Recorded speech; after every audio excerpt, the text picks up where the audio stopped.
brigade to which I then belonged. I remember your appearance, and I think I should recognize you anywhere. Yes, I know we met on that occasion, and I've often thought of it and tried to recollect how you looked, but have never been able to recall a single feature. There was some army we had in those days, wasn't it, General? Those were very different times indeed. I know General Meade is there across from my army. Can you tell me, sir, how my old friend fares? General Meade has been ill lately and confined to an ambulance, but his health is improving, and I do believe he's looking forward to the ceasefire. General, can you tell me how my old friend Pete Longstreet is? As you're aware, General Longstreet is with the Army at present.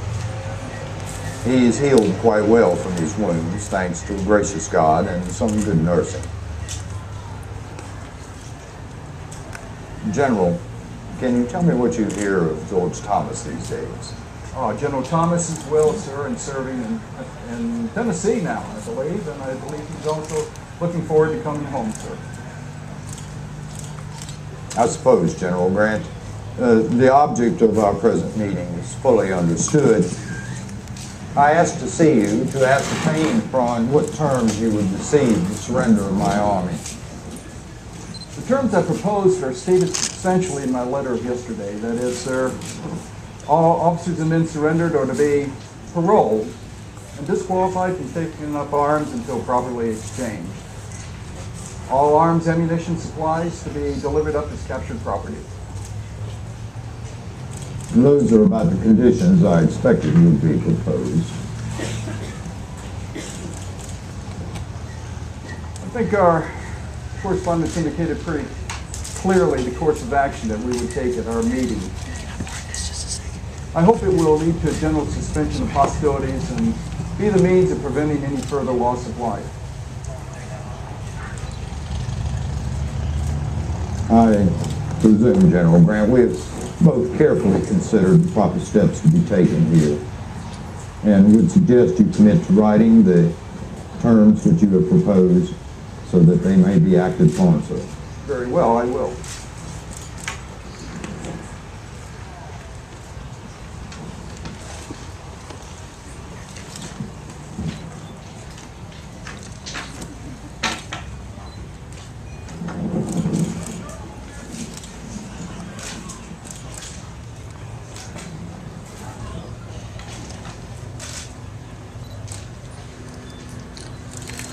Headquarters, Armies of the United States, Appomattox Courthouse, Virginia, April 9th, 1865. General Robert E. Lee, commanding Confederate States Army.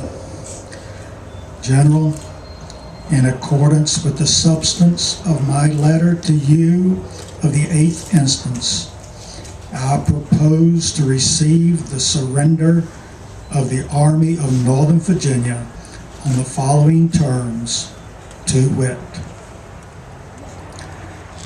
rolls of all the officers and men to be made in duplicate, one copy to be given to an officer to be designated by me, the other to be retained by such officers or officer that you may designate. The officers to give their individual paroles not to take up arms again against the government of the United States until properly exchanged, and each company or regimental commander to sign a like parole for the men of his command. The arms, artillery, and public property are to be parked and stacked and turned over to the officers appointed by me to receive them. This will not embrace the sidearms of the officers nor their private horses or baggage.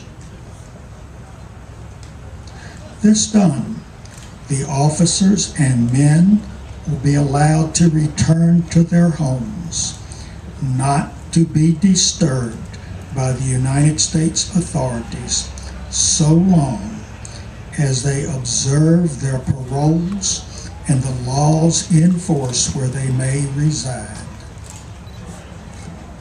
Very respectfully, U.S. Grant, Lieutenant General.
After the words "until properly," the word "exchange" seems to be omitted. You doubtless intended to use the word. Why, yes, I thought I'd put it in. I presume you had omitted it inadvertently. And with your permission, I shall mark where it should be inserted. Certainly.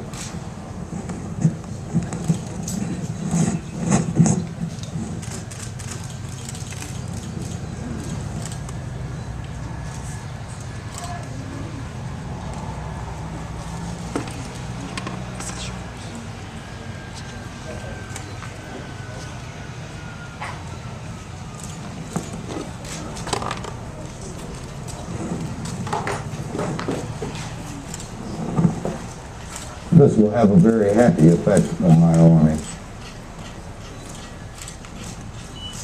Unless you have some suggestions to make in regards to the form of which I have signed and stated the terms, I will have a copy made out in ink and sign it. There is one thing I would like to mention. Cavalrymen and artillerists own their own horses in our army. Its organization in this respect is different from that of the United States. I would like to understand if these men will be allowed to retain their horses. The terms as written do not allow this. Only the officers are permitted to take their personal property with them. No, the terms do not allow it, that is clear.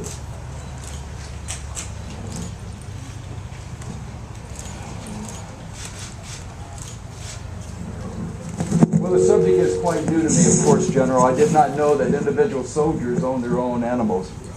But I think we fought the last battle of the war, and I certainly hope so. I will not change the terms as written, but I will instruct the officers that I shall appoint to receive the paroles to let any man who claims ownership of a horse or mule be allowed to take the animals home with him to work their small farms. This will have the best possible effect upon the men. It will be very gratifying, and it will do much towards conciliating our people. I have 1,000 or more of your men as prisoners, General Grant, a number of them officers whom we have required to march along with us for several days. I would be glad to have them sent into your lines as soon as it could be arranged, for I have no provisions for them. I indeed have nothing for my own men. They have been living for the past few days principally upon parched corn, and are badly in need of both rations and forage. I telegraphed to Lynchburg directing several trainloads of rations to be sent on by rail from there, and when they arrive, I would be glad to have the present wants of my men supplied from them.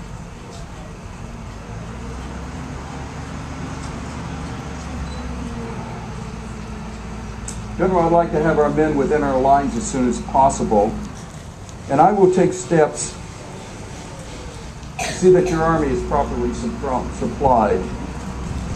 But I'm sorry we have no forage for horses. Indeed, we've had to depend upon the countryside for our own supply of fortune. Of about how many men does your present force consist? Indeed, I cannot say that my losses in killed and wounded have been exceedingly heavy.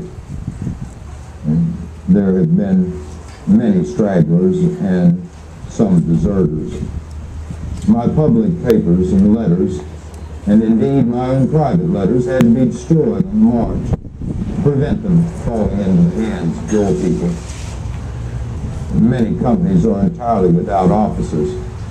I've not seen any returns for several days, so I have no means for ascertaining our present strength.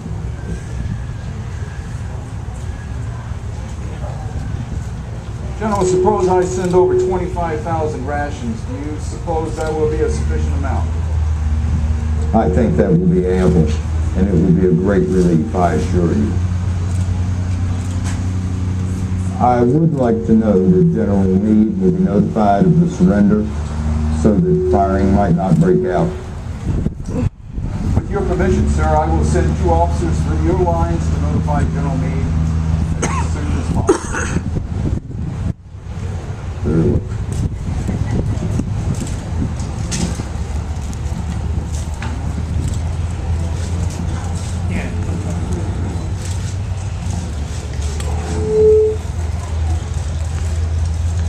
General Grant.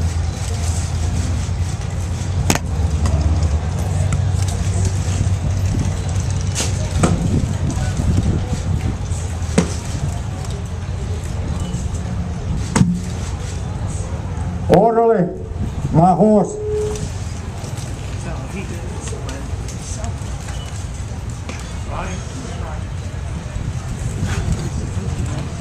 Later, Colonel Marshall drafted General Lee's acceptance of the terms of surrender.